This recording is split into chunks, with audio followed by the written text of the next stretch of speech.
Yeah, no, just whatever he calls, I trust in him. He's a really good play caller, as you can see from his history.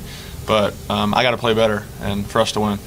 Back at the camera, Corey. CJ, I saw Donaldson talk to you after the game. What was that message that he gave you? What did he say? Come up and talk to you? Yeah, he was just telling me I'm a good player, welcoming me back and stuff like that. And he was commending Coach Scott, our running back coach, and just telling me that he's a great coach. So just listen to what he says. So yeah. On the left, Eric. CJ, just kind of piggyback on Corey's question. Obviously not the result you want, but generally speaking, how did it feel for you to get back out there? Yeah, I mean, I'm super grateful, super thankful, blessed to be back on the field. You know, went through a long journey. The game didn't go how I wanted it to, but I mean, I'm still thankful to be able to play with these group of guys and things like that. On the far right, Chip. Arch, Sark was talking about how well Ohio State was disguising coverages.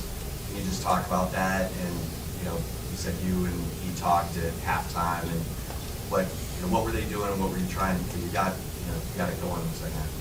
Yeah, we made some adjustments at half. They're a good team. They got a bunch of good players. Obviously, they're the reigning champs, but I thought we could have played better, and I could have played a lot better.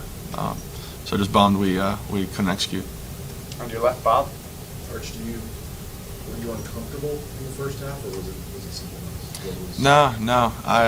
I just got to play better. Got to execute. Got to get the receivers the ball more, and let them make plays. On your right, Jeff. Yeah. Arch, we just talked a little bit about that halftime adjustment that you made. Sitting down with Sark at halftime, how important was that for the increase that we saw in the set? Yeah, anytime you can sit down with the play caller and pick his brain, see what he's thinking, see what I'm thinking, is good. And we started to move the ball a little bit more, but ultimately not enough, and got to finish. And it starts with me. In the back, Kirk.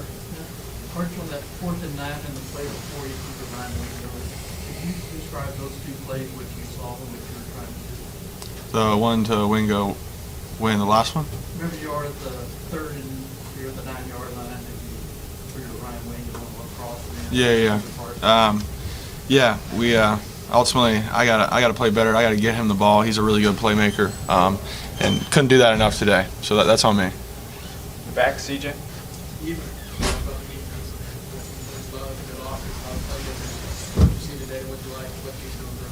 Yeah, I think overall it was a decent day. Obviously, we want to get the win, but for us, I think getting turnovers, we had 0 today. It's our goal to get at least 3, and we didn't execute today. Ultimately, we still gave up points. It wasn't perfect, and we just I'm excited for Monday and Tuesday to get back, because this isn't the end of our journey at all, and we have so much more football to play, and I think it's going to be an excellent run.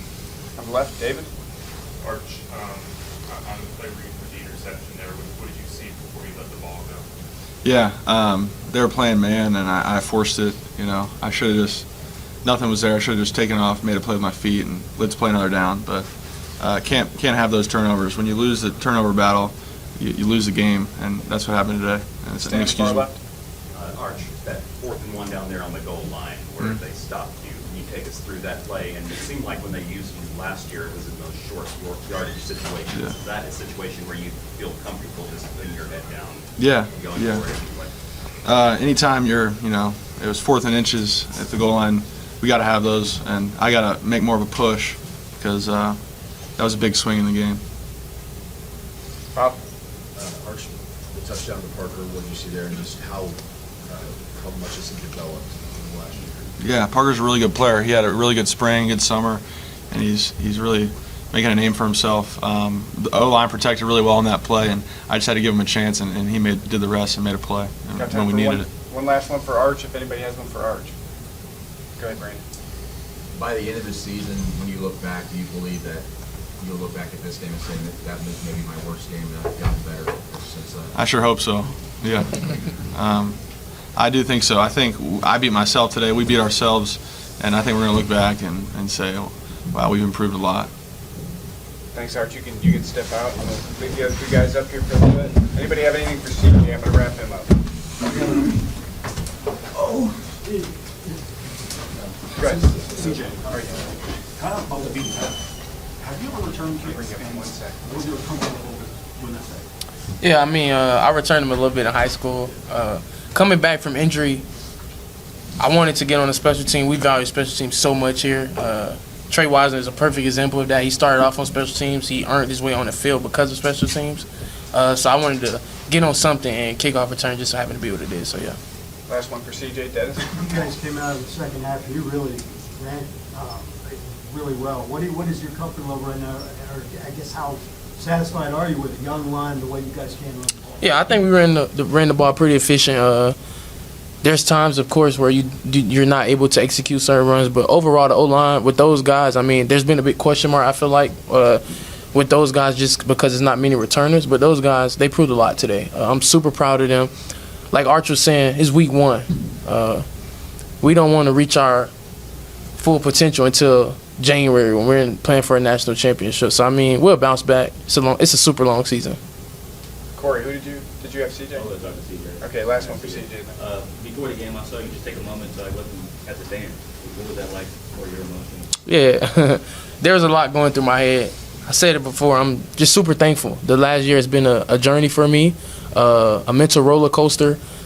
But to be able to come out the first game and play a big game like this and then make plays here and there I'm just thankful. Super, super blessed. The man above, he handled it. I just took care of the rest. So, yeah, thank y'all. Thanks, CJ. You can step out. Chip, go ahead. You got a question for Ethan? Ethan, when you talk about the communication, you guys had a bunch of DTs cycling through and the communication on the defense. You guys can step up. Yeah, the whole D line to the edge room is super deep, and we need to be rotating. I think for us, just calling out who we need to and doing that better. And then we had a lot of checks, checking every time and getting everyone on the same page, and myself echoing down the line to the interior guys, making sure they get the checks. And the communication overall has to be a little better. Anybody else have anything for Ethan? Holding them to the rushing yards that you did, 2.3 carry. I mean, you take that, right? I mean, it's solid, but we didn't win the game, and ultimately it's on us as well, just as much as the offense. No difference at all. Thomas, go ahead. Ethan, when you first started playing college football, 4 teams made the playoffs. There's an opener, there's a chance you might not get there. Does knowing there's 12 teams now, does that kind of ease the sting at all, knowing every goal you have still in front of you? I mean, I wouldn't say so. We're competitors at the end of the day, and this one hurts as much as any others. We never want to lose a game. We want to be perfect, and today it's hard to be perfect, but today we were far from it, and we just got to keep fighting and get better. But like I said earlier, there's so much more time, and we're going to play 15 more games, and we're going to be fighting for the top spot in the country in a few months. Last one for Ethan. Anybody? Good.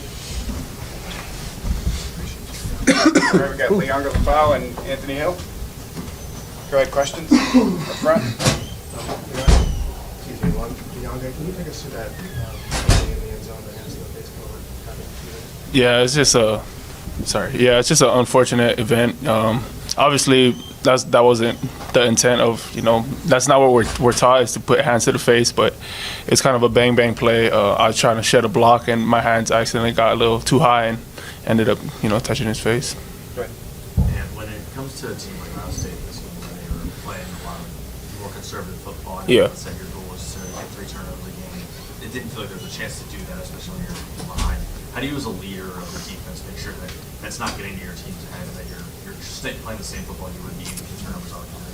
I mean, I feel like we took it really well. I mean, of course, we're going to come back and play next week, but we always know there's a next week, and we're going to play to our standard next week and just go out and execute as to what we do. Eric? This is both both you guys, what do you guys feel that you guys did well today? What do you feel you guys did well? I'm going to start off by just saying, I feel like the linebackers, we played the run really well today. I mean, of course, as a whole, as a defense, there's some stuff we wanted to clean up just in the passing game and some of the different leaky run plays. But as a whole, I feel like we can just work on cleaning up some of the run fits and some of the different stuffs and the little stuff we can just clean up. But as a whole, I feel like we did a pretty well job today. Yeah, I would say as a team, just fighting. It was really easy. The easy thing for us to do was to, give up when we're down 14 late in the fourth. But, our team, we fought to the end, no matter if we were down the whole game or whatnot. I'm just proud of the team for just fighting. Back, Kirk. Yeah, and how tough was it, the offense had trouble getting going today? What did you guys on defense tell each other when y'all went so long without scoring I mean, it's our job to encourage the offense and try to get them in the best situations we can. So all we try to do is kind of get the ball back to them in the best situations we can and just wish for the best. I mean, we play defense, and our job is to get stops, and their job is to score. So we're just going to do our job and handle what we do. On your right, Chip. And you shot the gap on the goal line play. Yeah. You missed by a hair. What Yeah. did you see on that play? Man, I knew what was coming. I knew exactly what was going on, and I just felt like decided to go make a play, but I missed by that much. I mean, it's football, so you know what? I'm gonna look for the next play and move on and get ready to go. Thomas, go ahead. If y'all could both answer. Yeah. What was your impression of the Ohio State quarterback? He was a young kid making his first start. I mean, looking at it, he played smart. Like, I mean, he didn't really make any mistakes. He didn't put the ball in harm's way. I feel like he did a great job doing his thing. I mean, he played a really well game, made the right checks, did his thing. Yeah, I agree. He did his job well. So. Go ahead. I did see y'all in the beginning when y'all came out. Y'all were kind of jumping around. Yeah. Everybody, the fans are going crazy. In the beginning, how did y'all adjust to this environment as big as the Horseshoe? I mean, I feel like I played in a lot of big away games since I've been here, so we wanted to treat it just like every other game and just try to execute to our job as the best ability we can. Dennis, go ahead. Anthony, as one of the team leaders, did you ever have to pick up Arch today at all, or what did you see from him as far as his mindset? I mean, he's the quarterback, so I don't really want to talk to the quarterback during the game. I want to stay away from him and let him do his thing. But the defense-wise, maybe some running backs, maybe some receivers, I may go say what's up to them. But the quarterback, I'm going to leave him alone and let him do his thing. You don't want to mess up the quarterback, the rhythm, or say anything unnecessary. Last one on the far left, David. And the turnover is a lot to take away. Yeah. Is it that there weren't opportunities for them, or do you feel like you guys missed them? I wouldn't say like there weren't opportunities to. I feel like we could have done a better job of trying to force them. I mean, we could have got some punch outs, some rakes. I feel like as the defense, we could have done a better job trying to get the ball out. But to say there wasn't really opportunities, I mean, it's a football on the field, so it's an opportunity. So I would say that we can do a better job of trying to get it out, even though they kind of made it hard for us. But as a defense, we got to do a better job trying to get it out. What do you think of the pass rush? The pass rush, I feel like we did a lot of good job. We got a lot of max pros, so I mean, what can you expect? They put 8 in the box. They got 2 routes and 3 routes, so I feel like we done a good job of they respected our pass rush, and that's all we can ask for. I mean, next game we're gonna go play. Thanks, guys. Appreciate it. Yep. Showed some fight there. We were totally out of the game. They reversed the interception. We go down and score. Defense gets a stop, and then we put ourselves in a 2-minute situation to go score, get tied up in that ball game, and go win that game. So that shows fight. Defense. We're getting lined up as they're reviewing the interception. 14-0 with 7 minutes to go, and we're not thinking about the game's over. We're thinking about getting a stop, punching the ball out, get a turnover so we can get it back to the offense. That's just what we were thinking. Are we a little, mentally insane for that because it was 14-0? Maybe, but that's what we were thinking. That's the fight that we have out of this team. I'm so proud of the guys. We learned a lot of lessons today, and it's a young team, new leaders on the team from all different positions. So God bless this team. We're in a good spot. Back by the cameras, Corey. Yeah, you talked about it being a young team. Third down, y'all need to stop to get the ball back to the offense. Grayson makes the tackle. I saw you afterwards go up to him. What was that conversation? Did you congratulate him? And also, what did you think about his play as a true freshman in his first game? Yeah, he did amazing. Amazing job. He was calm, collected. His nerves weren't too high. He was just there to play. And I told him before the game, everybody's going to tell you a certain thing, give you a little nugget. Everybody's going to be trying to inspire you. I told him, I said, look at the noise. Soak it all in, take 3 breaths, and when you make your first play, be really proud of yourself because you put yourself in this position to go make a play. So be really, really proud of yourself when you make that first play. He makes that play against Jeremiah Smith. I come up to him, I say, hey, bro, be really proud of yourself. That was a great play. Up front, go ahead. Michael, you've experienced more losses in Texas than English by virtue of being here for so long, so you've learned from those before. And just going into these next 2-3 days, getting ready for San Diego State, what have you learned from the past of how to deal with these losses, and how is that going to help you going forward as a leader? Yeah, I mean, my freshman year, we didn't even make a bowl game. So I saw, what different cultures, how they took different losses, and I could tell we had a winning team, a winning football team when I walked in that locker room after, 30 minutes ago when we just lost our first game ever, when the media is making it the biggest opening season football game in history. So to have that competitive edge that we have, it will be all right. On your right, Chip. Michael, the face mask on Colin, it was third down. You guys played a great, dominant defense. What was that, a momentum thing? What did Colin say anything about what happened on that play? Just what was your take on it? Yeah, they kept moving, so I didn't have a chance to talk to Colin about it. But everybody makes mistakes. I'm not too worried about when Colin Simmons makes a mistake because all the good plays that he makes also. So he was good. I mean, I didn't even get to see the play. They didn't really show that. I usually look on the Jumbotron to see the replay. They didn't even really show a lot of that stuff. So I don't really know why, but yeah, it was momentum for sure. You get a third down stop and you get a flag and self-inflicting wounds, that hurts. But I thought we stood up in the goal line. We gave them all the way to 4th and goal, give ourselves a chance. Okay. Michael, you touched on this a little bit, but as a team, I asked you, there was so much hype around this game, particularly around your quarterback. Is there a sense almost independent of the one loss result, hey, it's over now, like maybe we'll leave you alone, like this whole saga, so to speak, is behind you, you can just go on and play football, is that all? Yeah, I mean, we always remind each other before the game that you're free. God already won the battle on the cross, so everything that we do has no impact in this earth. The plan on this earth has already been finished. So this is not our eternal life. It's a temporary life. And I told him, I said, hey, dude, you're free. And we always remind ourselves. So after the game we lost, he's still free. He still has the ability to do whatever he wants in life because God came down and sent his only son to die on the cross. So that's what I reminded him. He'll be good. Got 2 last ones, Jeff and then Kirk. Michael, a moment ago you told us that you know what a locker room is supposed to look like, sound like after a loss. But what is that? What do you see and hear that gives you confidence and encouragement that this team is still good?